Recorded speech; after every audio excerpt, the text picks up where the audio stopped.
Okay? And so officially today, I and Dr. Domingo is giving Mrs. Janet Napoles gynecologic clearance.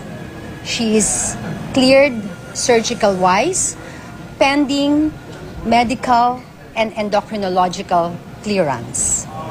Now, as regarding her stay at the hospital ng Makati, well, we are leaving it to the authorities to handle this because there are still other aspects, no, that would be needed to or issued to be clarified. And so regarding this, her stay at the hospital na Makati, the authorities will be the one to do that, and her return to the Fort Santo Domingo. At this point, I would like to Dr. Domingo to give or state further detail about Mrs. Napoles. Yeah, as mentioned, the uterus and the ovaries were removed, and the biopsy was consistent with our initial press conference where at gross, and it also showed in the biopsy that she had adenomyoma and adenomyosis and endometrial hyperplasia. So as Dr. Pascua said, it's benign, it's not cancer, so she will not require any post-operative treatments. And as mentioned also, the follow-up is very important. Dr. Pascua said that ideally we should see her once every week for the next 1 month. Thereafter, depending on her recovery, we might have to see her also every month until we ascertain full maximal recovery. So home medications have been given to the patient, including insulin from the prescription of the endocrinologist. And the rest, as mentioned, we leave to the authorities. So I agree with Dr. Pascua. We were able to complete the gynecologic or surgical clearance today, and in compliance with most of the queries, or we are responding to it today, so that officially you hear it straight from us, the attending physicians of Mrs. Napoles. So we like to reiterate that she is fully recovered, she's ambulating, save for minimal wound pains, she is already stable. Are there some considerations po ba doon sa type ng environment na kung pwede niyang dalawan, meron ba tayong recommendations once she stepped out of hospital ng Makati?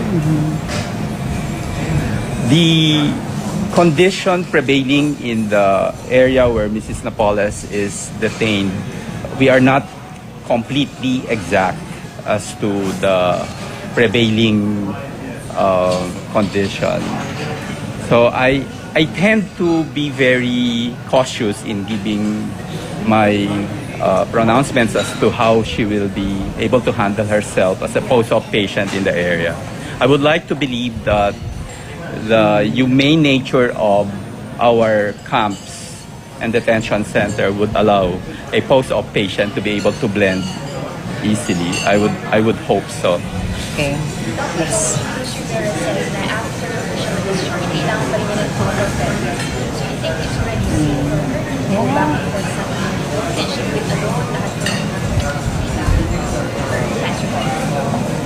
We discussed that, Dr. Pascua and I. We heard that last night on TV. Based on our surgical gynecologic clearance, we mean that she's able to walk, she's able to ambulate. And as I said, aside from minimal wound pains, she's all right and she's fully recovered. So, meaning sir, there's no need na for a hospital arrest, right? Well, You can go. Surgical and gynecologic-wise, cleared. we are giving a clearance. But as for the other Medical. aspects of her stay in the hospital, we leave it to the authorities. When you say other aspects, yes. basta medical-wise, everything about it is cleared na. You're just Surgical saying about clearance. the legal aspects of that. Well, for the surgical clearance, she is cleared, but the endocrinological clearance, we still have to wait for her endocrinologist to give her clearance. And of course, Yes. I think you're referring also, Dr. Pascua, to the arrangements when she goes through follow-up. And that we believe that the convenience of the doctors as well as the convenience and security of Mrs. Patient. Napoles would be ably addressed by the authorities. We would like to believe that it would be settled by everyone, by them, and with us in our busy schedules. We heard last night it being mentioned that we may not be able to proceed to Fort Santo Domingo to examine her. So we would like to request, if it will be granted, that she will be brought to us in our respective clinics. But you can also go there. You don't need to They're not. sakali na dito lang sa ospital makapunta. Kung papayagan po kayo, pwede yung follow-up check-up doon lang mismo sa Fort Santo. We would rather that the patient be brought to us. Our main concern really is our busy schedule. We really do not know how many hours it will make us leave our respective clinics. Yes. How long will it take? Like, is it an hour or ilang oras po siya? The standard routine pelvic examination as well as the counseling before and after will take about 30 minutes to 45 minutes. It's not very long. Meron po ba tayong preferred na araw kung kailan siya mas okay na mag-GC sa clinic? We can arrange that. Arrange Dr. for Pascua that. and I are commonly available in the vicinity of our respective clinics.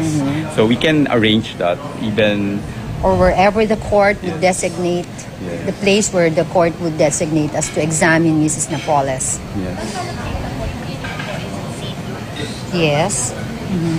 Mga endocrine clearance, what does that mean? Ano kailangan para mag-enter? The clearance means there should be an optimization of the fasting blood sugar of the patient.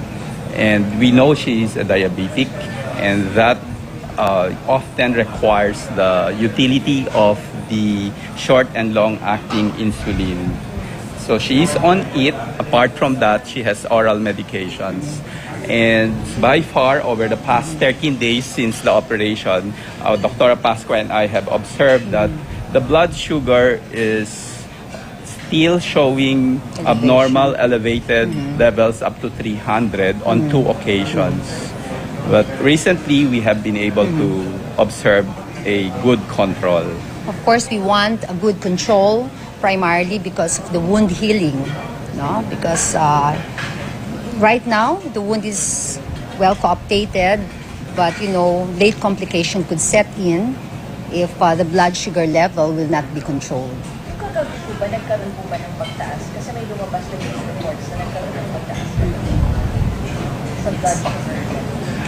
The elevated levels happened yesterday morning. Probably the report came in late. Yesterday morning, sir, yun po yung sinasabi niyo kanina, 300. It was 259 yesterday morning. The 300 was about 6 or 7 days ago. During dapat normal? ideally, the values in a non-diabetic, it has been very strict already at 95. But for a diabetic, any value that is less than 200 will be acceptable for so long as she is on medication.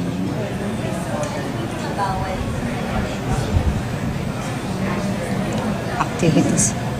As far as activities is concerned, of course, we don't want her to be, strenuous activities like heavy lifting, and what else? Straining, and as mentioned, lifting heavy and forcing herself to strain limit. and to put Valsalva pressures on her intra-abdominal organs is contraindicated, and ideally she should not be prone to trauma in the abdominal area because this is the surgical site. So, of course, infection is still a possible complication that is even in the late period, as late as 1 to 2 months. In the pelvic area, where, infection is a reality. If it is not avoided, it may become dangerous. sa pag-heal? That's a very good question. Yes, any stress, be it in the form of physical or mental stress, if severe, will also make her immune status deteriorate such that healing may likewise be impeded. So we ideally do not like stress to be a major factor in a post-op period.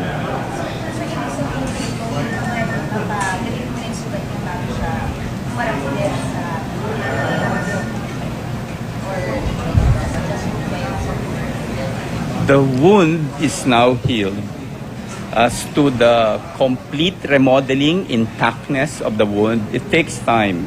And the remodeling takes about 1, 2, or even 3 months. Months.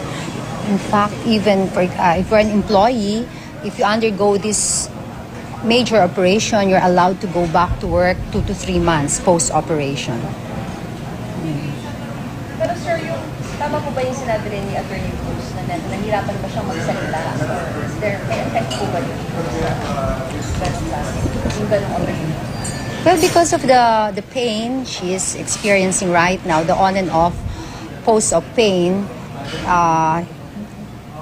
sometimes she has difficulty in communicating. That's why she has, very limited visitors. Only family members are allowed.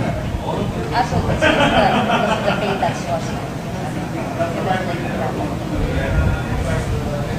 Pero, ma'am, yung, alam niyo naman siguro yung mga issues sa investigation, would you recommend for her to send or kakayanin na po ba yung mga ganun? Probably after 2 to 3 months. Kasi for our Yes. Regular, yes. For her to go in full swing, I think 2 to 3 months is the best time for her to face any hearing. Yes, I agree. And we personally would allow the patient to tell us whether she can sustain the rigors of these interrogations as to how she feels in terms of her recovery fully from the operation. Pero yung gagawin ko ngayon, if ever, isa din sa Pilipino nila ay written testimony, that is okay. It would affect her functions mentally or Probably if she will do this in the comfort of her detention center together with the in-charge individual, and if this is done such that there is no pressure in terms of time, then I think it will be most convenient for her. Sir, wala mong exact date when she will be discharged? We have not been informed. Who will inform po? We submitted the report. I mean, the hospital ng Makati already. The developments of the past 24 hours have been submitted to the court. But the court said that hindi sila mag-issue ng discharge order. It's up to the hospital po. I believe that after our clearances, the discharges might be effected soon. Kailangan niya i-settle. Bakit hindi pa po siya nababalik sa personal bill niya or meron pa siya inikas or We do not know really. About As that. far as the arrangements on the other aspects outside of the medical, we were not informed. In fact, we were not asking because we believe that we will not be ably handling that after all.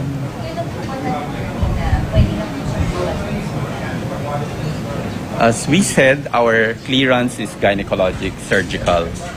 The question as to lumabas is involving all the other aspects. So I cannot be competent to answer that. Sir, but as far as you guys are concerned, wala na pong dahilan para manatili pa po siya sa ospital sa ngayon. Gynecologic, yes. Wise. And gynecologic-wise, surgical clearance we have already granted. But about the deferment of the discharge last night, hindi po kayo nag-issue ng deferment. Because the lawyer said it was deferred last night. Discharge. We are not aware about any deferment of discharge because whatever discharge may mean, it will involve the release from the court and the hospital. As far as gynecologic clearance, we have already issued the clearance. Pero endocrinological, sino mag-issue nun? The endocrinologist, Dr. Asi, From here or from Hospital ng Makati. Pero sir, were you able na po to see the detention cell of Mrs. Napoles at No. No. We never saw the detention cell. We were not asked to go there. And probably, as mentioned, we are quite busy with our operations every day. We may not be able to visit her there. Do you think, sir, yung environment dun sa detention cell niya ngayon, facing na lang din, sir, siya napapanood niya sa television, do you think pwede ba na mag-stay si Mrs. Napoles sa condition niya? I think if you like a surveillance, it would be best done by the military doctor, and that would mediate the impression of the doctor versus the detention center. And we can ask Dr. I forgot her name, the first one who saw her. The military doctor. Yes. Ano po ba yung scenario kung sakali po niya ipatawag siya sa Senate? Ano yung pwede mangyari sa kanya before the 2 to 3 months? That could be very stressful. Or ano ba yung term for that? What could happen to her? I would tend not to speculate, and as we mentioned before, we wish that she would recover fastest. And so far, we have been seeing a very good and standard recovery from our patient.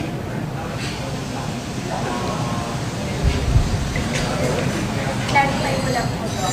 So, meron na po siyang gynecological clearance, pero kailangan pa rin ng endocrinological clearance. Yes. Okay na po sa status. Pero kung hindi pa po, pwede pa rin siya. Yes. Right. Pero sir, naglabas na ng discharge ng OSMAC. Yun yung sinabit kahapon.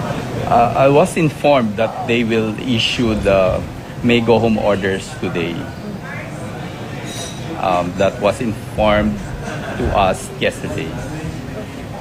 As whether it was executed is another matter. I don't know if they finally ordered it in charge. If they say na, they told the court yesterday, because they gave a report, they told the court that she can be discharged anytime. That means, pwede na talaga. Yes. Na talaga siya. Yes. Other questions? There are no other No questions. more questions? Thank you very much and good Thank you. afternoon. I hope Thank you. that is the final report. Ang inyong napanood ay ang press conference ng mga doktor ni Janet Lim Napoles. Pagkatapos ng mahigit isang buwan, binigyan na ng clearance si Napoles na lumabas na mula sa ospital ng Makati. Ayon po yan kay Dr. Elsie Badillo Pascua at Dr. Efren Domingo. Maayos na naman daw ang lagay ni Napoles matapos ang kanyang operasyon na tinawag ng kanyang mga doktor na good and standard recovery. May surgical at gynecological clearance na mula sa mga doktor. Stable na ang kanyang kondisyon at nakakalakad na. Naghilom na raw ang kanyang mga sugat mula sa operasyon pero paminsan-minsan ay sumasakit pa rin ito. Sa ngayon, bawal muna siyang magbuhat ng anumang bagay na mabigat. Hihilingin raw ng mga doktor ni Napoles sa mga otoridad na mapahintulutang magpa-check up sa kanila si Napoles sa tuwina. Pero hindi pa malinaw kung matapos siyang bigyan ng gynecological at surgical clearance ay pwede na rin siyang ibalik sa Fort Santo Domingo sa Santa Rosa, Laguna na ipinauubayan na ng kanyang mga doktor sa mga otoridad na humahawak kay Janet Lim Napoles. Humingi tayo ng karagdagang detalye sa puntong ito kaugnay ng balitang yan mula sa ating kasamahang si Ruth Cabal. Ruth, ibig ba sabihin ito maaaring na ibalik sa Fort Santo Domingo si Napoles pagkatapos na mabigyan ng clearance? As far as they're concerned, sila Dr. Elise Pascua at saka si Dr. Domingo, mga gynecologist ni Janet Napoles, cleared na daw itong si Napoles na makaalis nga ng ospital ng Makati dahil nagawa na daw nila lahat ng necessary test, gynecological and surgical clearance ay binibigay na nila. Bagamat sinabi nila na kailangan pa rin bantayan lalo na yung blood sugar level ni Napoles dahil nga isa itong diabetic, dahil napansin daw nila na nagkakaroon pa rin ng pagtaas ng kanyang sugar level. Isa rin daw na tinitignan nila ay kung yung magiging maayos yung pag-heal ng kanyang sugat mula doon sa mga operasyon. So far daw, very good and very stable naman na daw ang kondisyon nitong si Napoles. Pero sabi nila, ang full recovery, pati yung paggaling ng kanyang sugat, would normally take up to 3 months. Kaya sinabi rin nila na kung sakasakali, ang pinapayo nila ay kung ipatawag na raw itong si Janet Napoles doon sa sinasagawang investigasyon ng Senado tungkol dito sa pork barrel scam, ay hindi daw nila irerekomenda na humarap siya sa ngayon. Dapat daw pagkatapos pa ng 2 to 3 months matapos yung kanyang surgery na ginawa noong April 23. Pero bukod dyan ay nirekomenda rin nila na kailangan ni Napoles na magpa-check up once a week sa susunod na 1 buwan. So isa yan din sa dapat konsidera dahil ang sinasabi nila ay kailangan kung i-check up itong si Napoles ay kailangan dadalhin siya mismo dito sa ospital na Makati o kaya doon mismo sa clinic nitong kanyang mga doktor dito sa St. Luke's Global, Chino? Ruth, linawin ko lang, kanina nabanggit yata ni Dr. Pascua na parang yung nakitang bukol, hindi daw cancer, parang benign daw ito. Tama ho ba? Oo, una nang lumabas yung result nung kanilang ginawa na biopsy na benign daw yung nakitang bukol nga doon kay Napoles. Ibig sabihin nga, hindi ito cancerous at hindi rin daw ito magre-require pa ng post-operative treatment. Pagkamat kailangan nga lang ng mga follow-up check-up, saka may mga certain medication pa rin na kailangang inumin itong si Napoles. But as far as they're concerned, sabi nila ay cleared na para makalabas ng ospital itong si Napoles at kahapon pa lang naman ay yung mismong ospital ng Makati ay nagsubmit na ng report doon sa Makati RTC na sinasabi nga na anytime ay pwede nang i-discharge mula sa ospital si Napoles. Okay, maraming salamat, Ruth Cabal.